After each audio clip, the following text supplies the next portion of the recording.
Peace. This is the hip hop school. This is all about old school hip hop. I hate calling it old school.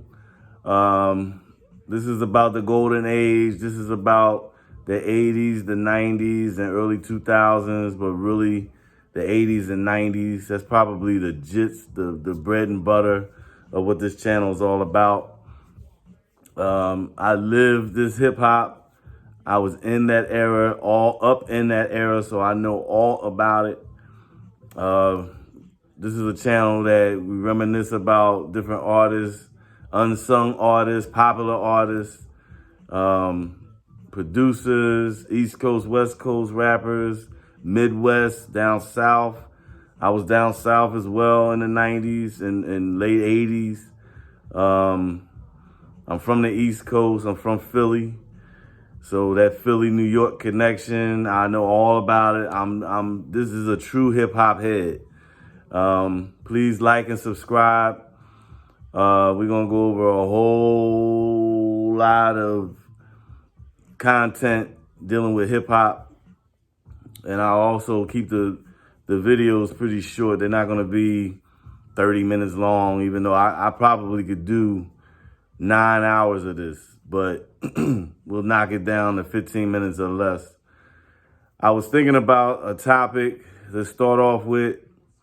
I mean, I could have started off with my favorite groups or greatest group or favorite MC or greatest MC. So what I did was I said, you know what? Because I had my top 5, but it's just too hard to narrow top 5 anything. So I will probably just do my who it is and why. So I thought about it. I mean, it's so many producers, there's so many, and I'm talking about people that you know, they always want to talk about Biggie and Tupac. When it comes to hip hop, everything is Biggie and Tupac. And for me, it's way, way deeper than that. I mean, I go back to the 70s, even before Curtis Blow, the Breaks. There was guys that was out. You got King Tim III from the Fatback Band. If you never heard of that, just go on YouTube, put in Fatback Band, King Tim III, and listen to that. It was out in '79. You got Dr. Rock. Dr. Rock made a song called, what was it? Rock, Hot Rock. That was in '78. You can check that out. Nobody ever talks about that song. But anyway, I will tell you this. My greatest rapper of all time is none other than KRS ONE. Now, no, it's not because he was this great lyricist and all that. It's not because of that. It's somewhat because of that. I love The Bridge Is Over. That's probably one of my favorite hip-hop songs of all time. But this is what KRS ONE did for me. KRS ONE single-handedly opened my third eye to what was going on out here. And as far as, you know, my history, I'm talking about as a black dude, my history, who I am, what's going on out here besides the stuff you see on TV and in the movies, besides all that. He started my journey to start learning different people and researching my history and going back to Africa and all that. He is the one that got me started. This is why we're aunt to this day. But KRS ONE is single-handedly my favorite rapper of all time. Now, I'm going to come up with my list, but that's going to be in another video. But I have to mention 2 other people. Really, I wanted to mention one, but I'm going to mention 2. KRS One is my favorite rapper of all time. Another one that I listened to a whole lot back in the day and still do to this day is Grand Puba. You never hear anybody talk about Grand Puba. Grand Puba, if you don't know who he is, he was with Brand Nubian. They came out with their first album in 1991, All for One. And each of those guys in that group, I love in different ways. Like Sadat X, I always liked him. He was always doing like guest appearances, and then Grand Puba broke away from them. I want to say in '93, he started. He had his own. He did his own thing. Then he came back. But Sadat X, he did a lot of guest appearances, and then he also, with the rest of the group, they stayed together and did some more albums. I think they did 2 more. I want to say, well, no. When Grand Puba came back, they did another album too. But I'm talking about with just, oh my God. Anyway, it's going to come back to me. I'm sorry. But Sadat X had such a unique voice. His voice is just so, like, as soon as you hear him, oh, that's Sadat X. You know what I mean? But Grand Puba is like one of the greatest lyricists of all time. I mean, he remind me a little bit, a little bit of Big Daddy Kane, but I just used to love his music, man. And I remember I was listening to him when he was with Masters of Ceremony in the late 80s. You know what I mean? I liked them ever since then. People don't talk about them. Masters of Ceremony, love them. And Grand Puba, he doesn't get enough credit, man. You got.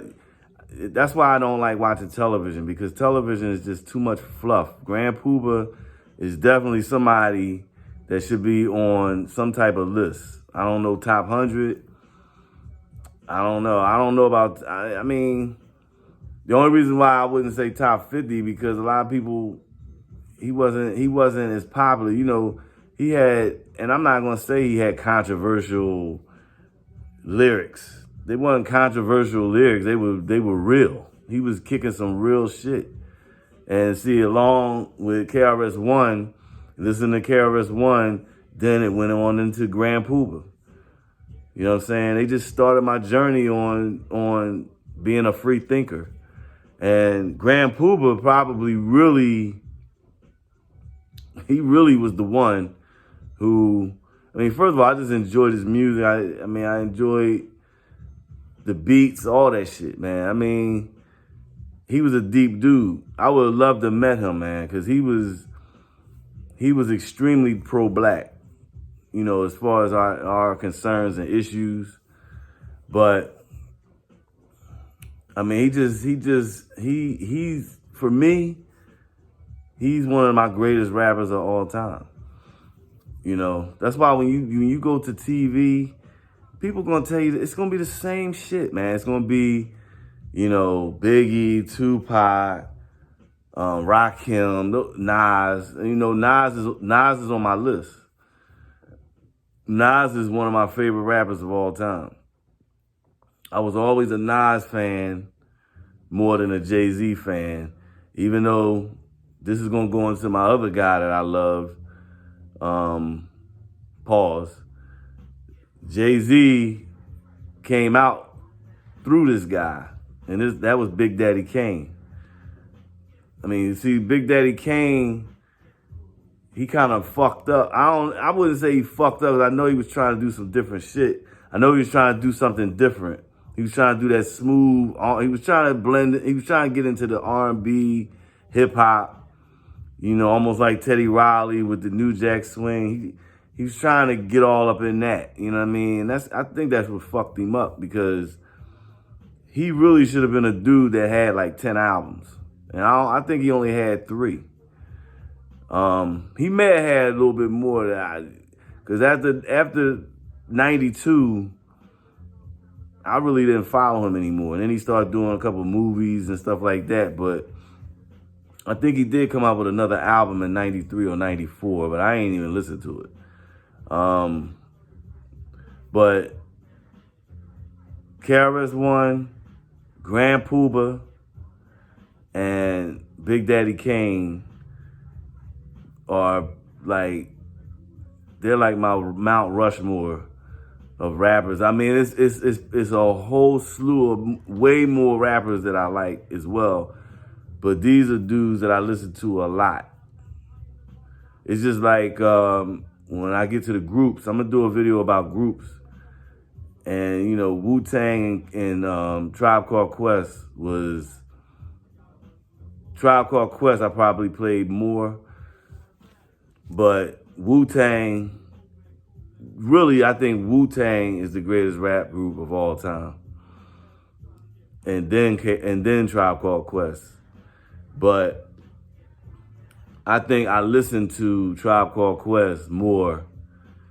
I mean, I still play them, man. You know, but unsung rappers, I think the trophy would be Grand Puba. He's an unsung rapper as far as golden age hip hop. I think everybody that loves the old school hip hop really needs to put it on a pedestal and treat it like how the white people treat rock music. Because some of that music is some of the greatest music ever made in my book. You know, I mean, you got people piecing samples together to make a song and make it great. You know what I mean? I mean, that's what I'm saying. I'm gonna have videos about producers, rappers, East Coast rappers, West Coast rappers, down south rappers, Midwest, greatest white rapper. I mean, that's pretty easy. That's not hard. I mean, it just goes on and on. Hip hop is just so vast, you know, but people don't know hip hop is all about lifestyle. It's not just the music. It goes deeper than that. All you gotta do is Google pictures of inner city hip hop dudes in the 80s and 90s. And that's hip hop right there. The clothes, the graffiti, the music, the DJ, the MC, just swag, glasses, fucking New York shoestrings. See, people don't talk about this stuff. I grew up in that. I was in that, all up in it. The bomber jacket, the sheepskin coat, you know what I mean? Gazelles, your chains on your neck, your jewelry, the name belt, all that. Puma sneakers, suede Puma sneakers. That was hip hop, man. Lee jeans. Oh my God, I could go on and on. Guess jeans. You know. So anyway, so don't forget, this is Mr. Tony's hip hop. This is Mr. Tony's hip hop school. Mr. Tony's hip hop school. Please like and subscribe. We're going to dig deeper into hip hop, the golden age of hip hop, the real golden age of hip hop.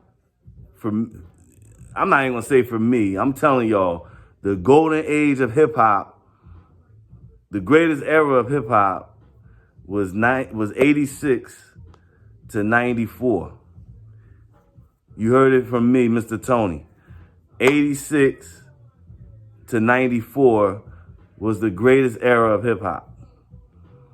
Forget all that Tupac and Biggie. Yes, they was great, yes. But that was the beginning of the fall of hip hop. And that's another subject we'll dig into. But please like and subscribe. KRS One is my greatest. Grand Puba is the greatest unsung hip hop artist of all time for me. Don't forget to like and subscribe. Peace, family.